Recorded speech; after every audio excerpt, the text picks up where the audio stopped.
Hello বন্ধুরা, কেমন আছো সবাই? আশা করি সবাই ভালো আছো। আমিও খুব ভালো আছি। আজকেও দুপুর থেকেই ব্লগটা শুরু করলাম, কারণ সকাল থেকে কিছুই শ্যুট করতে পারিনি, কারণ প্রচণ্ড ব্যস্ত ছিলাম। প্রচুর পরিমাণে কাজ করেছি, সেগুলো তোমাদের বলবো। তো আমার ব্লগটা দেখতে থাকো, আজকে আমার সাথেই থাকো পুরো ব্লগ জুড়ে। তো দেখো, দুপুরে রান্নাবান্না সব কমপ্লিট, গোসলও করে নিয়েছি, সব কাজকর্ম কমপ্লিট। তো দুপুরে কি রান্না করেছি সেটা তোমাদের সাথে শেয়ার করি। দেখো, এখানে আছে চিংড়ি মাছের ভুনা, এগুলো রান্না করেছি। এগুলো আজকে এনেছিল এই মাছগুলো, তো তাজা তাজা রান্না করলাম। আর এখানে আছে নদীর ছোট মাছের চচ্চড়ি। দেখো, নদীর ছোট ছোট ট্যাংরা, দেশি যে ট্যাংরাগুলো হয় সেই ট্যাংরা টমেটো দিয়ে আর কি চচ্চড়ি করেছি। দারুণ হয়েছিল খাবারটা, কারণ এগুলো খাওয়ার পরেই তো তোমাদের সাথে শেয়ার করছি। মাছগুলো জাস্ট অনেক মজা ছিল। আর এদিকে আমি রান্না করেছি আরেকটা তরকারি, ইলিশ মাছ দিয়ে কাটি কচু বেগুন দিয়ে রান্না। কেমন মজা! তোমাদের কাছে কেমন লাগে এই তরকারিটা? আমার কাছে তো খুব ভালো লাগে।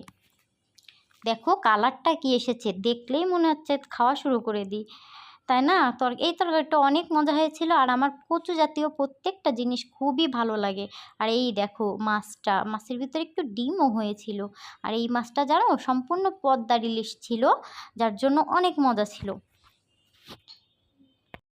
তারপর দেখো, এই যে ব্যালকনিতে চলে এসেছি। আমি আজকে অনেকগুলো কাপড় ধুয়েছি, বললাম না আজকে প্রচুর কাজ করেছি। এই যে দেখো, প্রায় 2 বালতি কাপড় ধুয়ে আসলে এই 2-3 দিনের কাপড় জমে গিয়েছে। কয়েকদিন তো একটু বৃষ্টি বৃষ্টি ছিল, একটু না ভালোই বৃষ্টি ছিল, একটু রোদের দেখা পাওয়াই যায়নি, সূর্য মামা তো ওঠেইনি। তো আর এই দেখো আমার মুরগিগুলোর কি অবস্থা। তো আজকে রোদ উঠছে, তাই ভাবলাম যে কাপড়গুলো ধুয়ে দিই, কারণ অনেকগুলো জমেছিল।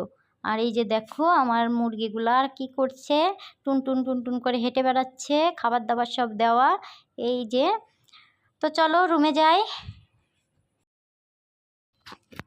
তো এই যে রুমে চলে এসেছি, আসো। রুমে চলে এসেছি, রুমে আসার পরে দেখো তোমাদের ভাইয়া বাজার এনেছিল। তো বাজারগুলো সেইভাবে আর গোছানো হয়নি, ফ্রিজে রাখা হয়নি, কোনোভাবে আমি ঝুড়ির ভিতর এগুলো রেখে দিয়েছি। এই দেখো এখানে করলা আছে, তারপরে মূলা এনেছে, তারপরে শীতকালীন সবজি আর কি, তারপরে শসা, এখানে আছে শিম, বেগুন, তারপরে আর কি লেবু, এগুলো এনেছিল।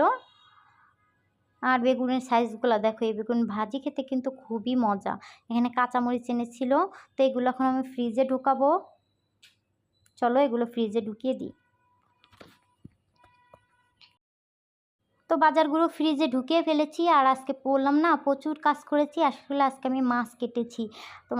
তোমাদের ভাইয়া অনেকগুলো মাছ নিয়ে এসেছিলো, সেই মাছগুলো কেটেছি। এই যে এখানে ওই যে রুই মাছ, তারপরে হ্যাঁ এই বাটিতে আছে রুই মাছ, তারপরে চিংড়ি মাছ, তারপরে ছোট মাছ, দেশি ছোট মাছ, এগুলো সব এনেছিল। ইলিশ মাছ সবগুলো আমি কেটে এই যে ফ্রিজে রেখে দিয়েছি।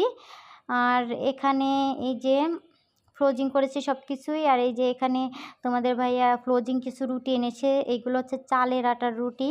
আসলে চালের আটার রুটিও যে ফ্রোজিং পাওয়া যায় সেটা আমি জানতাম না, এই ফার্স্ট আমাদের এনেছে।